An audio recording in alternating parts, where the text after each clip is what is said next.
Olá, seja bem-vindo, aluno Evolve, aluna Evolve, para mais uma aula de História. Desta feita, vamos trabalhar a parte de História Geral, mais precisamente o tema de Primeira Guerra Mundial. Então, seja muito bem-vindo, vamos aqui tentar passar as principais informações, as melhores dicas, abarcar todo o conteúdo para te ajudar a fazer sempre uma boa prova. Esse é o nosso compromisso, né? Evolve, educação digital, né? Você cada vez mais evoluindo, cada vez mais indo mais além, avançando nos seus objetivos. E aí a Primeira Guerra Mundial, ela tem um impacto muito grande na história do século XX. Inclusive, ela é chamada, principalmente ali na historiografia europeia, para elementos específicos da história europeia, de a Grande Guerra. Tanto que alguns historiadores consideram que o início do século XX teria começado justamente com esse fato histórico, com esse evento tão importante, e não aquele início cronológico, habitual, tradicional, o ano de 1901. Então, o século XX teria como ponto de partida e também como ponto de muita mudança, de muita transformação a partir dessa Primeira Guerra Mundial. A gente pode apontar como causas da Primeira Guerra Mundial vários elementos. O que é que o Enem trabalha, o que é que os principais vestibulares do Brasil trabalham, né, a ideia predominante. Que a primeira causa, e sem dúvida uma das mais importantes, seriam os choques imperialistas. E aí a gente relembra a aula de imperialismo que nós tivemos, né, aqui no nosso curso, onde você sabe que imperialismo ele também é conhecido como neocolonialismo. Ele é uma corrida econômica, uma disputa de mercados. As potências industriais, notadamente as potências europeias, né, os países europeus, que nesse momento, final do século XIX e começo do século XX, eles estavam começando o que a gente chama de Segunda Revolução Industrial, né, um período de internacionalização dessa Revolução Industrial, onde novas potências aparecem. A Revolução Industrial não chega a ser um fenômeno exclusivo da Europa. Então você vai ter fora deste continente, você vai ter a Rússia, né? Você vai ter o Japão e você vai ter também os Estados Unidos. Então, todas essas potências, notadamente as potências europeias, sem dúvida, sem dúvidas, embora, né, o imperialismo tenha sido um movimento que ocorreu também nos Estados Unidos, houve também um imperialismo japonês, né? O imperialismo não é exclusivo da Europa. E aí, essa disputa por mercados, essa corrida pelo domínio de áreas que se comportassem, né, de áreas que funcionassem como fornecedoras de matéria-prima barata e também consumidoras de produtos industriais, entre outros elementos, né, para grandes investimentos, por exemplo, para você escoar um excedente populacional, para você também difundir o que a gente chama de civilização europeia, né, um processo muito semelhante, né, o que a gente chama de europeização. Então, o imperialismo ele é sustentado, né, por esses elementos, um fator demográfico, um fator cultural e, claro, um fator econômico. Quando é que ocorria o choque imperialista? Quando duas ou mais potências quisessem o mesmo local, a mesma região. Daí o que é que ocorria? A diplomacia iria trabalhar, e essa diplomacia europeia trabalhou bastante durante muito tempo. Houve aí a assinatura de acordos, tratados, mas chegou um momento que essa diplomacia ela foi incompetente para conseguir solucionar os problemas, para conseguir apaziguar as divergências. E aí o ano 1914 marca essa total incompetência da diplomacia europeia, e aí você tem o início da guerra. Outro elemento que se considera bastante é o próprio isolamento americano, né, não havia uma forte presença dos Estados Unidos na cultura europeia, né, no caso, na economia europeia, melhor dizendo. Os Estados Unidos adotaram essa neutralidade política desde a famosa doutrina Monroe, de 1823, mas mantinham, né, os Estados Unidos mantiveram, permaneceram, tendo aí um intenso comércio com os países europeus. Então a Europa estava ali, era o continente mais importante antes da Primeira Guerra, era a região mais economicamente importante e predominante, era o centro do capitalismo, né? O mundo até a Primeira Guerra Mundial era um mundo que a gente chama de mundo eurocêntrico, e aí a gente tem esse eixo econômico, esse centro econômico, entrando numa guerra extremamente violenta, uma guerra impactante e que vai trazer, evidentemente, muitas mudanças e muitas transformações. Então, a primeira causa é o choque, ou são os choques imperialistas. Nós vamos ter 4 choques imperialistas. Quais foram? O primeiro que aparece aí para você é o choque anglo-germânico, ou seja, o choque entre a Inglaterra e a Alemanha. Olha, você tem que perceber o seguinte, vou até vir aqui para essa câmera para enfatizar isso. Você tem que perceber o seguinte, existem elites, existem burguesias, nesse caso, ressaltamos a burguesia industrial, que eles têm um olhar para o seu país, para a sua região, mas também um olhar para o mundo, para todo o planeta. Então, você tem nações, você tem países que são potências regionais e, ao mesmo tempo, seriam potências globais, mundiais. Isso não ocorre com todo mundo. Existem nações, existem potências que são potências regionais, mas não são potências mundiais. Vou lhe dar um exemplo, o próprio Brasil. É uma potência regional, América do Sul, mas não chega a ser uma grande potência mundial. Claro que eu estou usando o conceito de potência no sentido militar, por exemplo, e também no sentido mais econômico, né? Embora hoje o Brasil esteja numa situação econômica aí, saindo de uma crise gravíssima, mas passeia entre as 10 principais economias do mundo. Mas a ideia de potência vai muito mais além no começo do século XX. Então, neste caso, nós temos 2 grandes potências regionais que são, ao mesmo tempo, potências mundiais, que é o caso, voltando aí para a imagem, da Alemanha e da Inglaterra.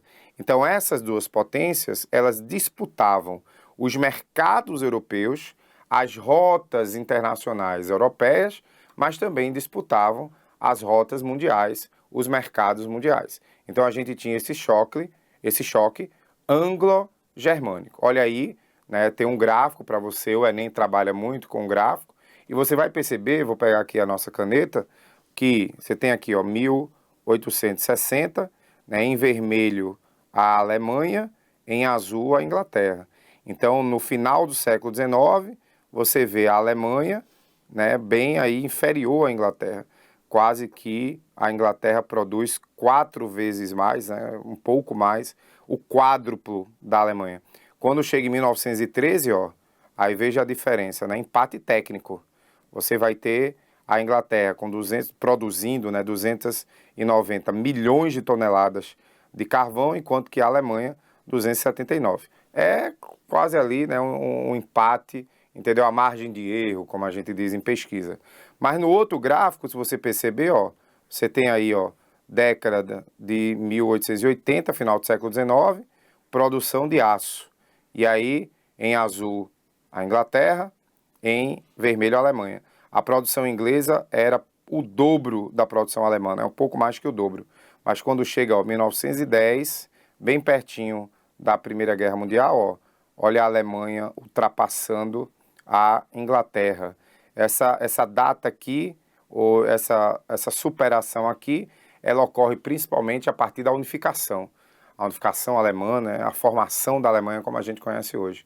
E aí a Alemanha desponta como uma grande potência, se não a principal potência da Europa, disputando, rivalizando em pé de igualdade com a Inglaterra em vários setores, né? Então você tem esse choque anglo-germânico. O segundo choque que eu vou trazer para vocês é o choque franco-germânico.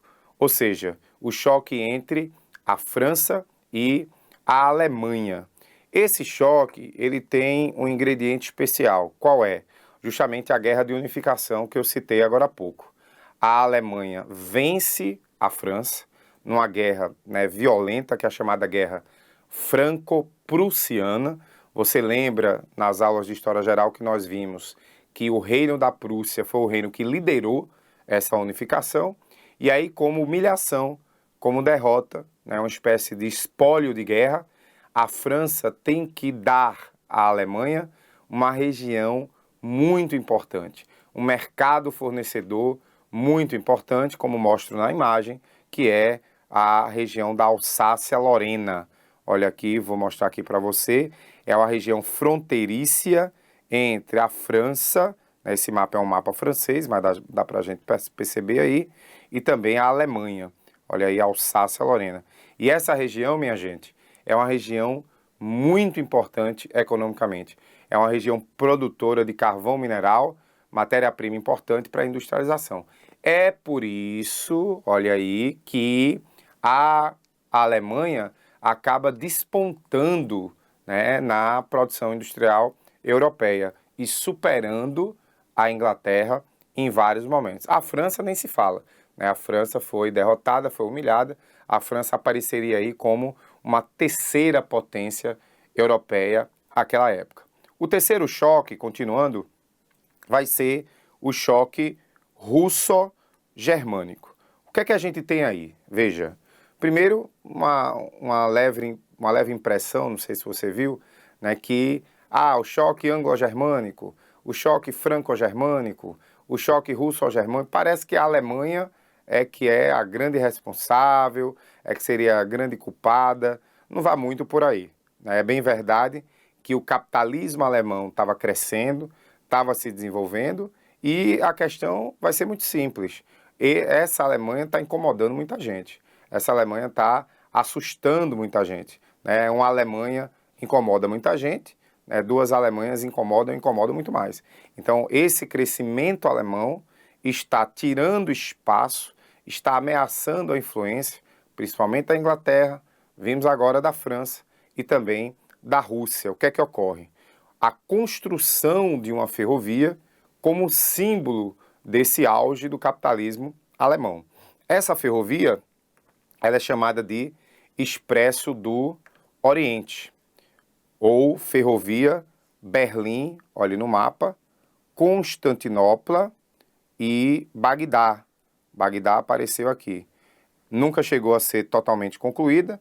Percebam uma ferrovia gigantesca, uma ferrovia grandiosa, audaciosa, né, de muita coragem. Só que essa ferrovia, ó, passava por aqui, ó. Essa área é o Estreito de Bósforo e o Estreito de Dardanelos. E esses estreitos eram um desejo antigo da Rússia, porque toda essa área, olha o porto de Odessa, olha a Rússia aqui para a gente, toda essa área aqui era muito importante para o comércio marítimo da Rússia, porque ela vinha pelo Mar Negro, atravessava os estreitos de Bósforo e Dardanelos, pegava aqui o Mar Mediterrâneo e ia-se embora. Era a ligação que a Rússia tinha com o comércio marítimo internacional. Naquele período, quem não tivesse acesso ao mar estava numa situação desvantajosa no comércio internacional. O avião ainda não tinha aparecido, né, como esse grande transporte, e esse transporte marítimo era fundamental. Você até pode perguntar, você é aluno inteligente do Evolve, pode até, né, falar, mas Gerardo, só tinha essa saída para o mar? Não. A Rússia tinha mais duas possibilidades, além do Mar Negro. Quais eram? Aqui que está aparecendo, bem no o mapa não pegou direitinho, ó, que é essa parte aqui, o Mar do Norte. Só que esse Mar do Norte, ele tem um problema climático. Qual é? Durante mais ou menos 6 meses do ano, esse Mar do Norte ele fica congelado e a navegação é praticamente interrompida. Então, esse fluxo comercial pelo Mar do Norte, ele é muito caro, ele é muito desvantajoso aos interesses russos. E teria uma outra saída, que é lá no Oceano Pacífico, né? Vou botar aqui a setinha, não aparece aqui no nosso mapa, mas é o Oceano Pacífico. Só que o Oceano Pacífico tinha dois problemas. Quais eram? Um se chamava Estados Unidos e o outro se chamava Japão. Então a Rússia teria que disputar a influência com o Japão e com os Estados Unidos no Oceano Pacífico, né? Já havia, sem dúvida nenhuma, já no final do século XIX, começo do século XX, essa rivalidade. Inclusive, a gente vai ver isso na aula de Revolução Russa, né? Só você procurar aí no nosso link, né? No nosso hall de aulas, né? Aula de Revolução Russa, a gente vai ver que em 1905, 1904, 1905, a Rússia é derrotada numa guerra, né? Que disputa lá contra o Japão, né? Que vai ter com o Japão, a chamada Guerra Nipônica, né, russa, ou Guerra Russo-Nipônica, ou Guerra, né, Russo-Japonesa, né, vários nomes aí. A Marinha Russa vai ser quase destroçada e o Japão fortalece a sua influência nessa região. Então a Rússia, qual era o medo da Rússia? Que a consolidação desse capitalismo alemão prejudicasse os interesses russos na região dos estreitos, porque essa área dos estreitos, como eu estou mostrando aí para vocês, era uma área que a Rússia queria o livre acesso, né? A Rússia chamava essa região aqui, toda essa região aqui, ó, de mares quentes, né? O que é que seriam os mares quentes? Porque era aquela navegação livre, né? Livre do clima, durante o clima gélido, né? O clima ali daquela região glacial, e a Rússia teria essa facilidade. Então a Rússia, como diz aí, ó, o crescimento do capitalismo alemão, construção da ferrovia expressa do Oriente, ameaçava os interesses russos na região dos estreitos. E o último choque, né, mas não é a última causa, por favor, né, temos outras causas, é o choque austro-russo. Também tem a ver com essa região balcânica. E aí eu peguei um outro mapa, né, que eu vou mostrar para você, olha aqui, ó, toda essa área aqui da região balcânica, toda essa região que eu estou tracejando aqui, ó, você tem o Império Alemão, você tem aqui a Áustria-Hungria, na época, né, a Hungria, ela estava anexada à Áustria. Pronto, toda essa área aqui, olha, a Bósnia, toda essa região aqui pertencia parte da Grécia, né, que uma parte foi do Império Turco-Otomano. Pronto, toda essa área aqui pertencia à Áustria no século XIX. Né? A Áustria era um grande império ali no século XIX. Mas, principalmente a partir da segunda metade, a Áustria foi perdendo muitos territórios. Foi perdendo justamente, olha aí, né? Sérvia, Bulgária, Montenegro, Albânia, Romênia. Ela foi perdendo várias regiões, seja no sentido do domínio direto, né? Ou seja no sentido da influência, né? Dos tratados, das alianças e assim por diante. Então, qual era o desejo da Áustria na região balcânica? Era justamente de reconstruir o seu antigo império. Era o objetivo, né, de retomar e recuperar e essa reconstrução mesmo daquele grandioso império do século XIX. Mas a Áustria perdeu e vinha perdendo vários territórios, várias regiões que ficaram independentes. Nesse processo de independência entra a Rússia. Porque o que é que a Rússia quer? A Rússia não quer a livre navegação, que a gente explicou no outro tópico.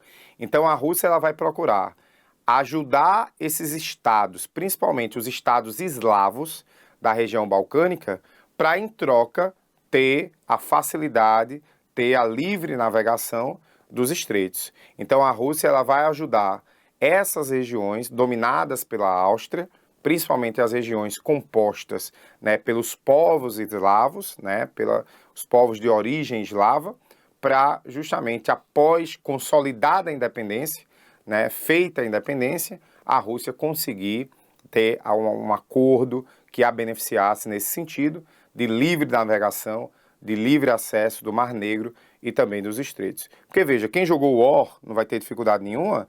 Se você tem aqui, exemplo, né, dessa área, ou o Império Turco, ou a Bulgária foi inimiga da Rússia, pode dizer assim, não, ninguém passa nessa parte dos estreitos. O Império Otomano pode chegar e dizer, não vou autorizar nenhum navio a passar nesses estreitos. E aí a Rússia estaria prejudicada, tá claro? Então, sem dúvida, os choques imperialistas foram, né, as causas mais importantes. Né? Essa causa econômica que tinha, né, que envolvia esses interesses de potências importantes, né, potências poderosas naquela época. A segunda causa, que a gente vai anotar aí, é justamente os nacionalismos. Veja só, qual é o sentido de nacionalismo que eu quero que você entenda, que você aborde? Porque se você perguntar ao pessoal de sociologia, se você perguntar ao pessoal da ciência política, se você perguntar ao pessoal de história ou da geografia, vão aparecer várias ideias, né, sobre nacionalismos. Algumas muito distintas, outras que se complementam, né, se relacionam. Então, qual é a ideia de nacionalismo que eu quero que você tenha?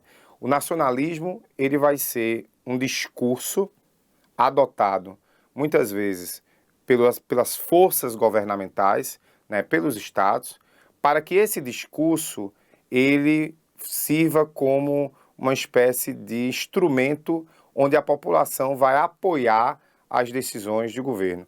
É uma forma de você ter o apoio da opinião pública para as decisões de Estado. Porque quando a gente fala nacionalismo, normalmente você tem um discurso como, assim, de defesa ou de exaltação, né? Essa é a narrativa que o nacionalismo vai construir. Essa defesa ou essa exaltação, essa valorização é do seu território, é do seu povo, da sua origem, da sua cultura, né? E que essa defesa da tua origem, né, da tua cultura, né, de todos os aspectos constitutivos da tua civilização, ela acaba sendo usada como, ó, você tem que apoiar, porque senão você vai perder essa sua terra, você vai perder esse seu status, você vai perder essa posição. Porque o camponês do interior da Alemanha, por exemplo, ele não entendia isso, choque anglo-germânico, choque franco-germânico. O camponês, até infelizmente, né, pela pouca instrução, pela pouca formação, ele não compreendia essa visão. Então, se o governo chegasse e dissesse assim, olha, você tem que entrar na guerra porque, né, nós precisamos de matéria-prima, nós precisamos de mercados consumidores, aí o camponês vai dizer, oi, hein, como assim, não entendi e tal, tá percebendo? Então, qual é a estratégia do governo? Vai dizer assim, olha, você tem que entrar na Primeira Guerra, porque senão você vai perder sua terra, você vai ser escravizado, sua família vai ser escravizada, você vai ter que adorar outros deuses, você vai ter que agora falar outra língua, comer outra comida, usar outras roupas e assim por diante. Aí veja a diferença. Agora não. Agora esse discurso nacionalista ele tem força, agora esse discurso nacionalista ele tem sentido para boa parte da população. Quais foram esses nacionalismos? O primeiro que a gente destaca aí é o pan-germanismo, né? E aí eu já mostro para você uma imagem, né, de toda a propaganda, né, na época a imprensa, os veículos de comunicação usaram, né, de muita habilidade, né, foram muito competentes no fortalecimento desse nacionalismo, tá claro? Então esse pan-germanismo é o quê? É esse discurso de união de todos os povos germânicos, né? Já se falava, já na Primeira Guerra, de uma ideia de superioridade, embora esse pensamento de superioridade ele tenha sido mais usado na Segunda Guerra Mundial, pelo discurso nazista, pelo Adolf Hitler, nós vamos trabalhar isso, mas já começa a surgir esse sentimento de superioridade do povo alemão e de xenofobia com os povos estrangeiros. Então o pan-germanismo ele vem unificar, ele vem colocar na mesma corrente ideias e sentimentos muitas vezes soltos, vagos, que já existiam na Alemanha e também na Europa desde o final do século XIX. Então ele vai criar esse ponto, né? Então ele vai conclamar, convocar todos os povos de origem germânica a apoiar as decisões de governo, né? E vai considerar esse povo, né, ou esses povos, como já um grupo superior, uma raça superior. Na época usava muito esse nome raça, hoje a gente usa mais etnia, mas se considerava ser, né, um país mais forte, né, e acima de tudo e de todos. Então esse é o pan-germanismo, que a Áustria, né, também vai usar. A Áustria era de origem germânica, mas principalmente a Alemanha. O outro nacionalismo vai ser o pan-eslavismo russo. Por que eu estou destacando o pan-eslavismo russo? Porque você tem o pan-eslavismo da Sérvia, por exemplo. Você tem o pan-eslavismo de povos eslavos que ocupavam ou que estavam presentes em várias regiões, como, por exemplo, Romênia, Bulgária, né, a própria Albânia. Então, a Sérvia, sem dúvida, né, um pouquinho também lá na Grécia, Montenegro.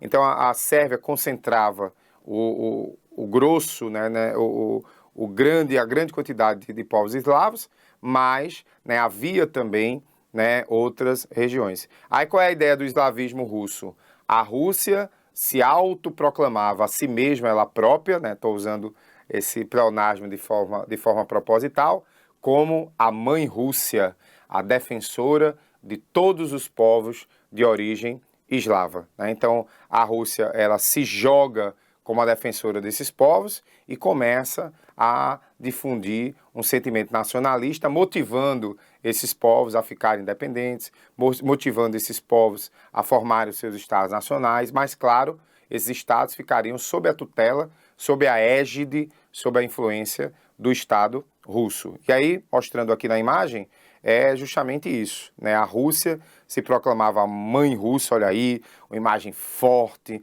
né? O simbolismo, né? Eslavos, né? Eu peguei logo a língua russa, a bandeira, né? Mostrando tudo isso, a união dos povos e assim por diante. O terceiro nacionalismo é o nacionalismo mais fácil de você entender, que é o revanchismo francês. É o sentimento de vingança, é o sentimento de ódio que a França vai cultivar em virtude dos problemas lá das guerras de unificação. A França é derrotada, a França é humilhada, então a França esperava todo e qualquer momento, toda a possibilidade de dar o troco na Alemanha, de se vingar, né, da Alemanha, de retaliar a Alemanha. Então esse revanchismo francês é você convocar todo o povo francês a sentir ódio, né, a dizer, por exemplo, o francês seria mais rico se a Alemanha não existisse, o francês teria mais terras, uma condição de vida melhor se a Alemanha não existisse, e assim por diante. Um quarto nacionalismo, que eu não quis colocar aqui, mas eu posso citar, ele era chamado de britanismo, que se refere à Inglaterra. Então, esse britanismo também passaria por esses três nacionalismos que eu acabei de citar. Essa valorização do povo inglês, o povo inglês viveria melhor se a Alemanha não existisse, e assim por diante. Mas, sem dúvida nenhuma, esses três que eu acabei de colocar, pan-germanismo, o pan-eslavismo russo e também o revanchismo francês, seriam os principais. A terceira causa que a gente destaca é o sistema de alianças. Veja só, a guerra mundial, ela vai exigir, ela vai impor um sistema que é muito complexo, um sistema onde você tem alianças de vários países, né? Esse sistema de alianças, ele é acionado com o início da Primeira Guerra, porque essas alianças, elas já existem antes da guerra, e essas alianças, elas vão mudando ao longo do conflito. Então, eu não posso chegar e afirmar que a Primeira Guerra vai ser uma guerra entre a Tríplice Aliança e a Tríplice Entente. São alianças de cunho militar, a princípio, embora você tenha também elementos políticos, elementos econômicos, e são alianças que foram costuradas, para você ter uma ideia, ainda no final do século XIX. Então, de um lado, a gente vai ter, como você está vendo aí, vou até destacar para a gente, né, enfatizar. Você tem aí a Tríplice Aliança, formada pela Alemanha, Áustria e Itália, né? A Alemanha era o principal. A Itália, ela teve um papel muito curioso na Primeira Guerra, porque a Itália, ela começa neutra, depois ela vai para a Tríplice Aliança e depois ela vira casaca, ela rompe com a Alemanha e entra na Tríplice Entente. A gente vai explicar essa história. Na Tríplice Entente você teria a Inglaterra, a França e a Rússia, que aparece aí. A Inglaterra, sem dúvida, a mais importante. E ao longo da guerra recebeu os Estados Unidos, né, que vão entrar na Tríplice Entente com a saída da Rússia. A saída da Rússia ocorre, vou explicar mais para frente também, com a Revolução Socialista de 1917. Aí quando a Rússia abandona a guerra de forma precoce, de forma antecipada, os Estados Unidos entram no conflito e a gente vai dizer por quê. Então era um sistema que você funcionava aquela história, né? Era como se dizia na época, o inimigo do meu inimigo vai ser meu amigo. Então muitas vezes você vai se juntar com aquele país onde você não tem muita relação, mas que o ponto comum é aquele inimigo que você quer destruir, aquele inimigo que você quer aniquilar. O que é que vai levar efetivamente, olha aí o mapa, né, mostrando, antes da gente ir para outro ponto, olha aí em verde a Tríplice Aliança e aqui você tem a Tríplice Entente, né, outro mapa para a gente que mostra aquele britanismo, olha aí os países, a Bélgica, que vai estar do lado da Tríplice Entente, né, o Japão, que vai estar do lado da Tríplice Entente, que aparece aí também. Vamos falar desses outros povos. Outra causa que eu trago para você é a questão balcânica. Na verdade, você tem aí duas grandes questões que seriam responsáveis pelo início da Primeira Guerra Mundial.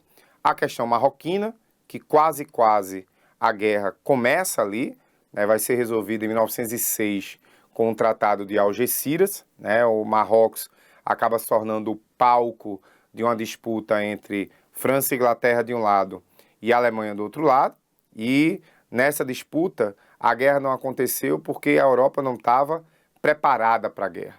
Não havia ainda indústrias, né, armamentistas lá desenvolvidas, os exércitos não estavam organizados, então a Europa ainda não estava, né, toda ali preparada, toda ali organizada para a guerra. E também, dizem as más línguas, esperaram a decisão da Rússia, só que a Rússia demorou muito, né, fez aquela coisa, aquele milindre, fez aquele doce, né, e demorou muito a se decidir.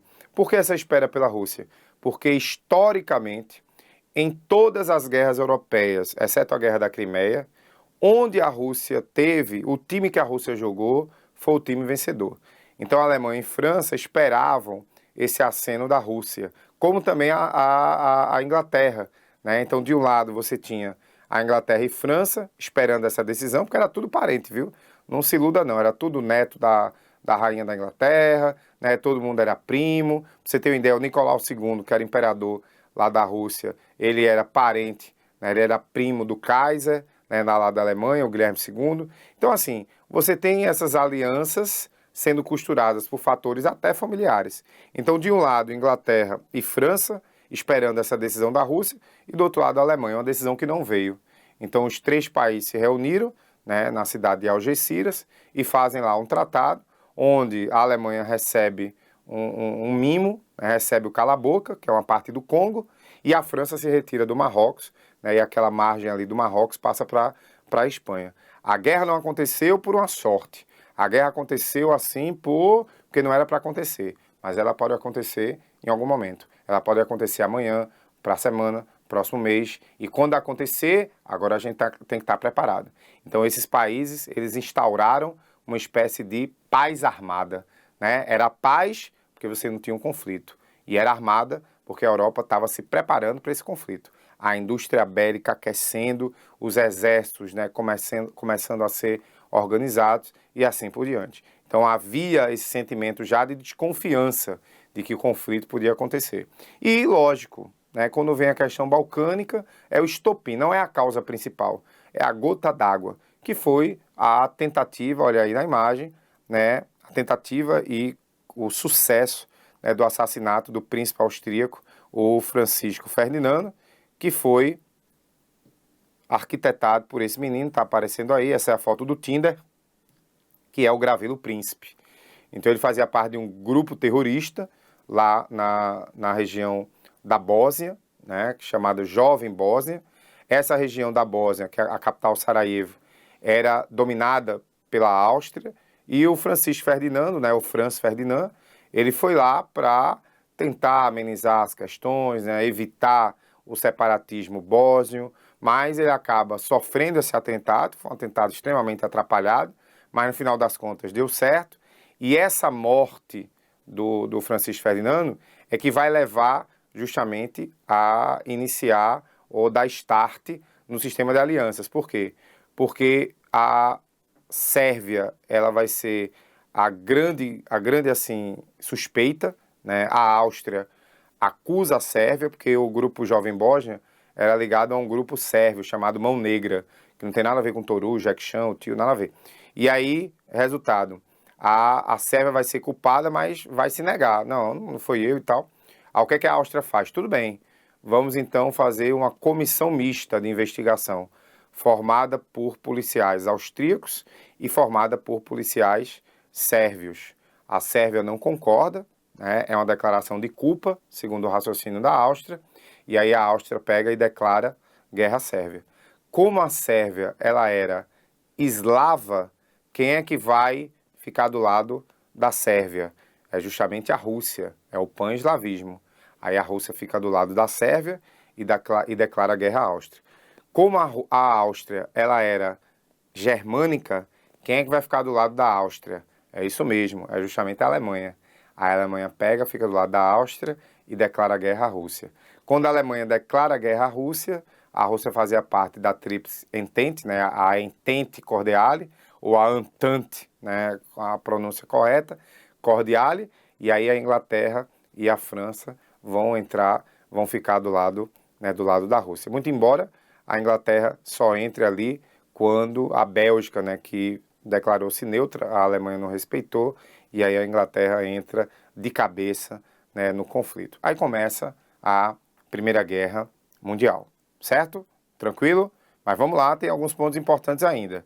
Veja, a guerra, as fases da guerra, a gente pode dividir a guerra em dois grandes momentos. A chamada guerra de movimento, que é essa guerra que eu vou mostrar aqui, né, que o próprio nome diz, ó, é o movimento das tropas, a organização das tropas e assim por diante. E a outra imagem, que eu vou sumir agora, mas estou aqui, nem se preocupe, para mostrar para você, é a guerra de trincheiras, né? As trincheiras são esses grandes túneis onde o soldado ficava ali, né, entrincheirado, né, escondido, para lutar contra seu inimigo. É uma guerra de defesa, a guerra de trincheiras, é uma guerra de paciência, é uma guerra também de muita morte, porque muitos soldados, né, vão morrer nessas trincheiras por conta da lama, né, a falta, o frio também, né, a neve, a falta, né, de suprimentos e assim por diante. Então nós tivemos esses dois tipos de guerra, a guerra de movimento e a guerra de trincheiras, né? Houve também, se fala de uma segunda guerra de movimento, mas aí seria com a entrada dos Estados Unidos, né? A saída da Rússia em 1917,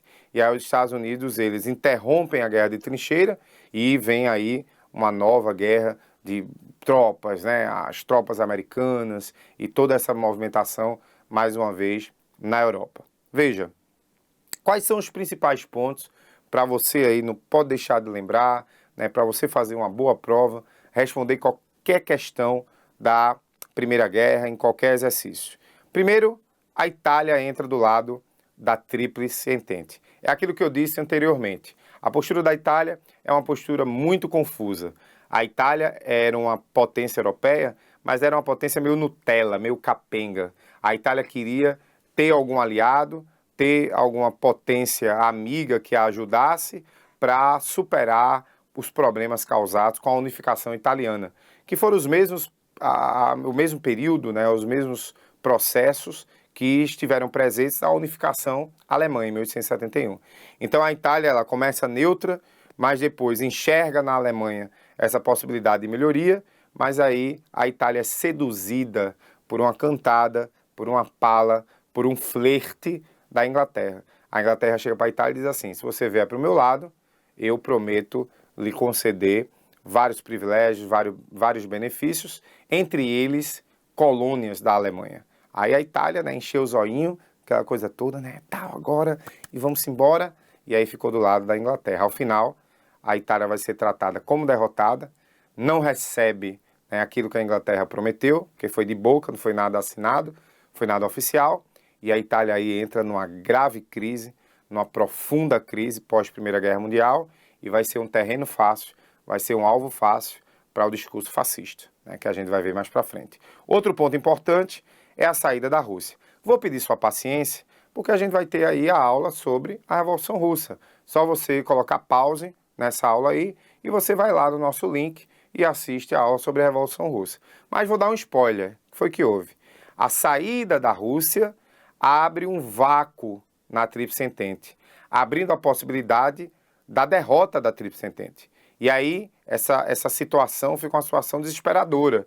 Não porque a Rússia fosse uma grande potência, não, mas era por uma questão geográfica, né? A frente oriental, ocupada pela Rússia, fazia com que os exércitos alemães se dividissem. Uma parte ficava do lado da frente ocidental, outra parte ficava do lado da frente oriental. Quando a Rússia sai e assina um tratado com a Alemanha, que é o Tratado de Brest-Litovsk, a Alemanha tem ali aquela região oriental assegurada, resguardada pelo tratado, e agora pode se dedicar à frente ocidental. E aí um risco muito grande da Alemanha ganhar a guerra e de França e Inglaterra perderem a guerra. Por que isso não vai acontecer? 2 motivos. Um deles é justamente a entrada dos Estados Unidos. Os Estados Unidos abandonam a neutralidade, era a maior potência do mundo naquele momento, militar, econômica, embora estivesse fora da Europa, isolado, mas tinha, sem dúvida nenhuma, já esse papel e essa importância. Então, a entrada americana é que muda o contexto da guerra e leva a Alemanha a ser derrotada. E o segundo motivo, também muito importante. A Primeira Guerra, ela tem 2 características. Quais são? Ela é uma guerra total. O que é uma guerra total? É aquela guerra onde toda a população vai sofrer com a guerra. É aquela guerra onde todos os envolvidos eles são motivados por muito ódio, um sentimento muito forte de ojeriza, de raiva do outro. E toda a população vai sofrer com a guerra, diferentemente de outras guerras europeias que eram travadas em regiões distantes, regiões inóspitas, desabitadas. Se você pegar aquelas guerras modernas, elas aconteciam nessas regiões mais distantes dos grandes centros. Quando é que você tomava notícia da guerra? Você tomava notícia da guerra quando você tinha aquelas cartas, os mensageiros, quando o pessoal voltava, vitorioso ou não, e assim por diante. Então, essa guerra ela atinge a Alemanha de forma muito forte, não somente a Alemanha, mas todos os países da Europa, mas isso leva a uma mudança interna, com várias greves, essa fase de fome, miséria. Então você tem um golpe de Estado, esse golpe depõe o Kaiser, você tem o fim da monarquia e a proclamação de uma república. Então essa mudança no governo, ela é também uma mudança da elite. A elite da monarquia é a elite que queria a guerra, é a elite que praticava o imperialismo agressivo, é a elite que ganhava com a guerra. Mas aí surge essa nova elite, esse novo sistema, a República de Weimar, que vai ser instalada, e aí essas mudanças fazem com que esse novo governo apele para o armistício, peça à França e à Inglaterra a rendição, a possibilidade de uma negociação, A assinatura, o que é armistício? É você baixar as armas. Vamos agora sentar, porque agora não é mais o Kaiser, é um novo governo, vai ser um novo presidente e vamos tentar aí resolver esses problemas, solucionar esses problemas sem mais dificuldades. E aí eu estou ali mais ou menos em novembro de 1918, o que foi um grande engano, que foi um grande equívoco. A França, movida pelo seu revanchismo, não vai aceitar, a Inglaterra também vai ter a sua estratégia, não vai aceitar essa postura, essa ideia de que vamos fazer de conta que nada aconteceu, que seria mais ou menos essa proposta desse novo governo da Alemanha. E aí você tem toda essa raiva, todo esse ódio aparecendo nas conferências de Versalhes, ou conferências de Paris, conferências que vão acontecer em janeiro de 1919, os países vão se reunir, exceto os países derrotados, vê que coisa maluca, conferências que deveriam discutir a paz, mas os derrotados não vão aparecer. A Rússia vai ser tratada como derrotada também, o Japão não foi para lá, a Itália também vai ser derrotada e a Áustria e a Alemanha nem se fala. Então a Alemanha ela vai ser a grande culpada pela guerra e a que vai sofrer mais com a assinatura do pior tratado, do tratado que vai ser marcado como o fim da Primeira Guerra, mas também como o início da Segunda Guerra. Um tratado humilhante, um tratado com a dívida impagável e que vai impor uma Alemanha, para a Alemanha, vai impor à Alemanha uma situação de extrema adversidade, de extrema dificuldade e também esse contexto, essa situação vai ser responsável pelo início do nazismo, pelo começo do totalitarismo na Alemanha. Então isso perceba, são assuntos que estão interligados, né? Os países pós-Primeira Guerra, a crise da Europa, inclusive se você quiser o caminho para a crise de 29, que é outro tema importante. Nós vamos ter também aí o nazifascismo, né? Então tudo isso tem a ver com essa época após a Primeira Guerra Mundial. Tranquilo? Vamos agora aos nossos exercícios para a gente aprofundar mais esse conteúdo. Questão 1 para a gente, veja lá. Em 1914, as tensões políticas entre as principais potências europeias levaram à guerra que se tornou, ao longo dos anos seguintes, um dos mais trágicos momentos da história da humanidade. Em relação à Primeira Guerra Mundial, é incorreto afirmar, então marque sempre aí a incorreta, né, que ele quer aí para você. Então veja lá, letra A. A Grande Guerra foi travada em duas frentes de combate e, em ambas, a perda de vidas humanas alcançou a dimensão de verdadeiros massacres.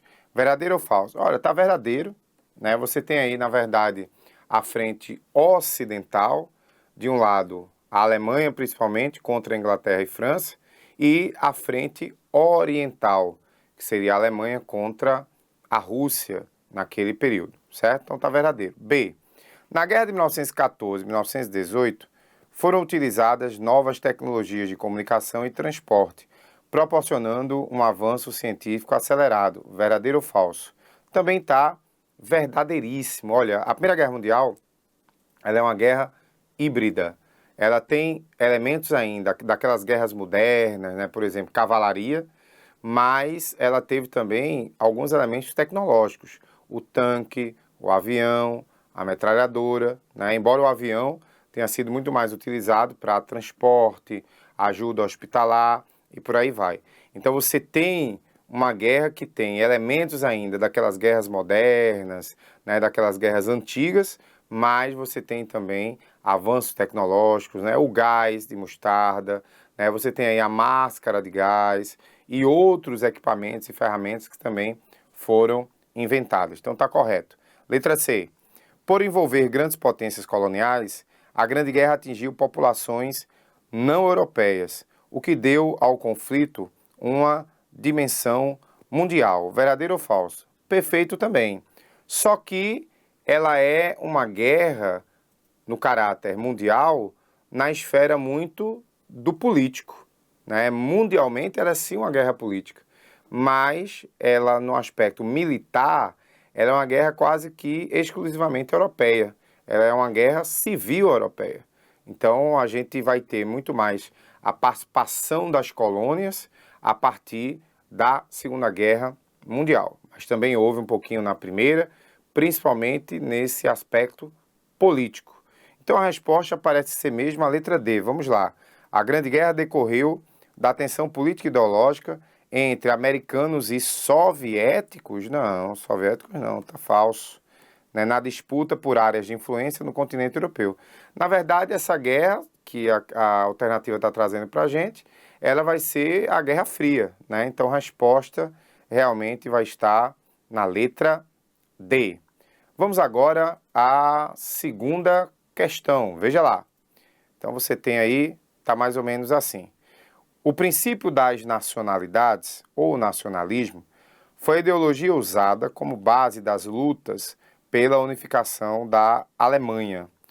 Sobre o assunto, né, que é o nacionalismo, é correto afirmar que, então lembrando aquele destaque, que o nacionalismo vai ser esse discurso para você ter o apoio da população, para você cooptar o apoio da sociedade com relação às medidas que o governo está tomando. No caso da Alemanha, você tem aí um imperialismo bastante agressivo, e que esse discurso do pan-germanismo, que é o nacionalismo usado pela Alemanha, vai ser bastante enfatizado.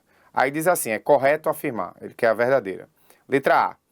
A manutenção de uma política de proteção territorial contra os interesses franceses, resultantes da expansão napoleônica, foi o objetivo principal dos movimentos nacionalistas na Alemanha. Verdadeiro ou falso? Olha, tá falso, né?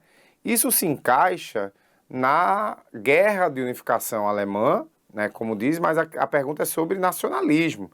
Né? O que a gente tem aí na era napoleônica, é anterior, né, o que a gente tem aí é uma postura da França, principalmente contra a Alemanha, porque a Alemanha foi vencedora na Guerra de Unificação. Então existe efetivamente o nacionalismo alemão, mas não é um nacionalismo direcionado, como é o caso do nacionalismo francês, né, chamado de revanchismo. Tá claro? Então tá falso aí. B. O grande desenvolvimento econômico alcançado pela Alemanha depois da unificação levou a uma competição conflituosa com outras potências da Europa, sobretudo Inglaterra e França. Perfeito. Tá verdadeiro e essa é a resposta. Vamos ver? Eu estou me referindo ao quê? Eu estou me referindo ao choque anglo-germânico e estou me referindo ao choque franco-germânico, né? Então tá perfeito aí a letra B. Vamos ver o que está errado nas outras letras aí para a gente aprender, né? Então, a alta burguesia financeira, industrial e agrária afastou do poder os líderes revolucionários, quando a unificação alemã ganhou contornos bem definidos, contrariando os ideais unificadores. Então tá falso aí, sem o contexto, né? A questão é sobre nacionalismo. A unificação alemã mesclou lutas nacionais com reivindicações dos camponeses, que queriam o fim dos laços de servidão, e a realização de reforma agrária para ter acesso à terra, mas não aconteceu. De novo, a questão é sobre nacionalismo, não sobre unificação alemã. Então a resposta certa vai estar mesmo na letra B. Vamos agora à questão 3. Veja lá o que é que ela diz aí para a gente. A Primeira Guerra Mundial foi um conflito de enormes proporções, ocorrido entre 1914 e 1918, que envolveu quase todo o continente europeu e várias outras regiões do mundo. Sobre esse conflito, é correto afirmar, então ela quer a verdadeira. Letra A. A disputa por regiões coloniais acirrou as rivalidades entre as grandes potências, levando ao fim das grandes alianças, como é o caso do desmantelamento da Tríplice Entente. Verdadeiro ou falso? Olha, tá falso. Principalmente esse erro aqui, ó, levando ao fim das grandes alianças. Muito pelo contrário. O que é que você vai ter? Essa disputa imperialista é que empurra a determinados países a fazer esses acordos, né? Então, aqueles países com os interesses semelhantes, né, com as ideias parecidas, são aqueles países que vão se alinhar, que vão se juntar, e não o contrário. Então tá falso aí essa parte, não houve esse desmantelamento da Tríplice Entente. Questão alternativa B, veja lá. A entrada dos Estados Unidos, com seu apoio econômico e militar, ao lado da Entente, foi fundamental para a derrota da Tríplice Aliança. Verdadeiro ou falso? Verdadeiríssimo. Olha, existem dois grandes motivos para a entrada dos Estados Unidos na Primeira Guerra. O primeiro motivo vai ser o afundamento de navios americanos. Como os Estados Unidos ainda mantinham a sua neutralidade, mas permaneciam com um intenso comércio com os países europeus, inclusive com os países da Tríplice Aliança, claro, numa proporção menor, o que é que ocorre? Os navios americanos foram afundados por submarinos alemães. Isso aconteceu. Mas, se isso fosse a causa mesmo, a entrada dos Estados Unidos tinha acontecido desde o começo, porque essa tentativa da Alemanha impor uma espécie de bloqueio continental, né, com relação à Inglaterra e França, ela já vem acontecendo desde o início. Qual é a verdadeira causa? Os Estados Unidos, eles emprestaram muito dinheiro à Inglaterra e França, também venderam muitos produtos a crédito parcelado, no prazo muito longo, e houve essa possibilidade da Alemanha ganhar a guerra com a saída da Rússia. Se a Alemanha ganha a guerra, o que é que ocorre? Você tem um novo líder, você tem uma nova grande potência na Europa. Aí imaginemos os Estados Unidos iam lá pedir, cobrar, né, a França e a Inglaterra. O que é que França e a Inglaterra ia fazer? Ia dizer, ó, fala com a Alemanha, viu? Vai lá, resolve com a Alemanha, que agora quem manda é ela. Então essa possibilidade de um grande prejuízo econômico faz com que os Estados Unidos entrem ao lado da França e da Inglaterra. Tá claro? Então a resposta mesmo vai ser a letra B. O que está errado na letra C? O assassinato do Francisco Ferdinando, herdeiro do trono austro-húngaro, levou o Império Austríaco, juntamente com a Rússia, a declarar a guerra à Sérvia, dando início ao conflito. Na verdade, o erro não é juntamente com a Rússia, não.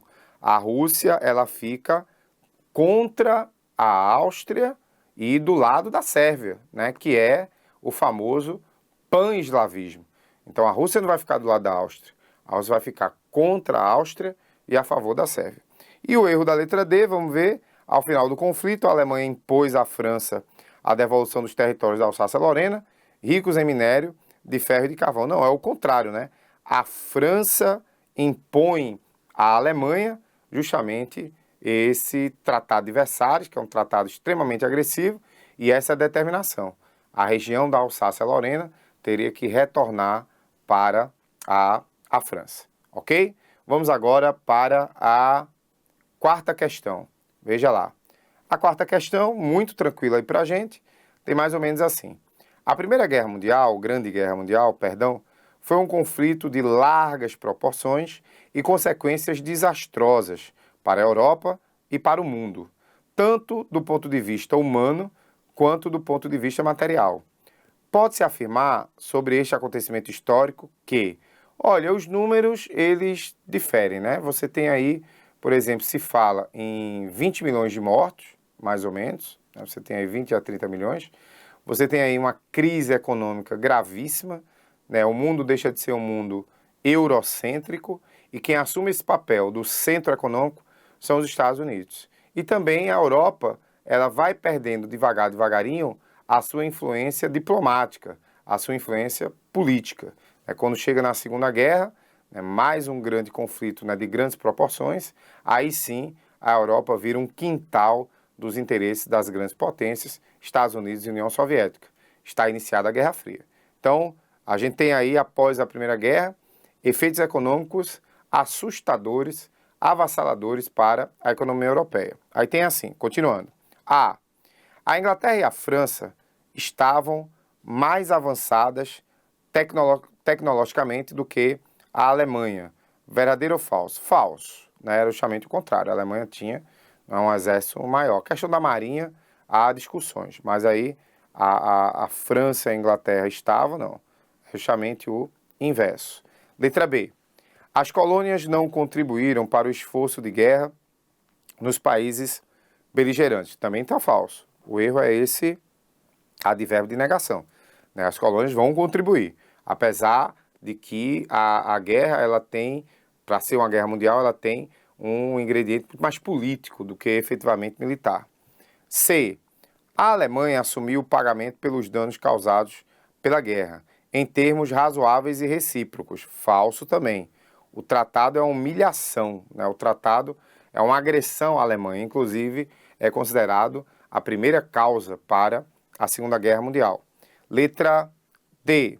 Após a guerra, o centro dinâmico do capitalismo continuou sendo na Europa, com os Estados Unidos em segundo plano. É justamente ao contrário. Os Estados Unidos, perceba, os Estados Unidos é que assumem esse papel, o capitalismo se torna um capitalismo americano, como centro econômico, como centro financeiro, tá? E você tem também, pela primeira vez, a penetração de investimentos americanos, uma presença maior do dinheiro americano, do capital americano no mercado europeu. Porque agora quem é que vai reconstruir a Europa?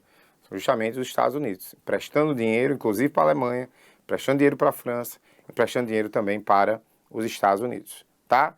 E a letra E, que deve ser a resposta, vou até colocar aí, é ela mesma. As causas econômicas fundamentais da Primeira Guerra foram a busca agressiva por novos mercados e o crescimento da Alemanha. Perfeito. Então a gente tem aí o imperialismo agressivo e os choques imperialistas. Vamos agora para a nossa última questão desse assunto, a questão 5, que fala de, veja lá, após a rendição alemã, realizou-se no Palácio de Versalhes, na França, entre 1919 e 1920, uma série de conferências que resultaram no Tratado de Versalhes, que impunha duras penalidades à Alemanha. Em relação a medidas que o Tratado de Versalhes impunha à Alemanha, assinale a alternativa correta. Aí vamos lá. Extinguia as atividades dos seus exércitos e destruía todos os aviões militares. Olha, tá falso, tá? O que é que o tratado ele vai dizer? Primeiro que a Alemanha não pode ter serviço militar obrigatório. A Alemanha também, ela não pode ter mais exército regular, sua força militar seria reduzida ao efetivo de 100 mil homens e a Alemanha seria obrigada a entregar aos países vencedores todo o seu minério, toda a sua aviação, toda a sua marinha, né? Não podia ter marinha nem aviação de guerra, todas as suas cabeças de gado, tudo que tivesse de riqueza importante. E lógico, a Alemanha não vai aceitar isso, vai haver uma divergência muito grande, mas depois, principalmente na década de 20, vai haver uma flexibilização desse Tratado de Versalhes. A gente vai falar sobre isso mais para frente. Então a letra A está falso. B, restituir à Áustria a região da Alsácia-Lorena, também está falso, não é a Áustria, era a França, né? Você lembra bem. C, ceder regiões à Bélgica, à Dinamarca e à Polônia, verdadeiríssimo. É justamente a nossa resposta. A Alemanha vai ter que devolver territórios que ela tomou. Ela invade a Bélgica, né? Ela está ali próxima também, invade regiões da Dinamarca, e você tem regiões da Polônia, que é o chamado corredor polonês, né? Que a gente vai mostrar isso na aula de Segunda Guerra Mundial. Erro da letra D. Pagaram uma grande indenização em dinheiro aos judeus. É falso, esse elemento judeu não surge na Primeira Guerra. Você tem, assim, aquele discurso de que o judeu ele foi o grande culpado, né, da Primeira Guerra. Mas isso aí vai ser mais enfatizado na Segunda Guerra. E o erro da letra E, entregar todos os seus navios mercantes a Estados Unidos e Inglaterra. Não, Estados Unidos não. Inglaterra e França, né, pode até ser. Então, a resposta é justamente a letra C. É isso aí, galera. Bom estar com vocês, né? Espero vocês na próxima aula. Vejam aí os exercícios, né? Tirem suas dúvidas. Aquele abraço e até mais.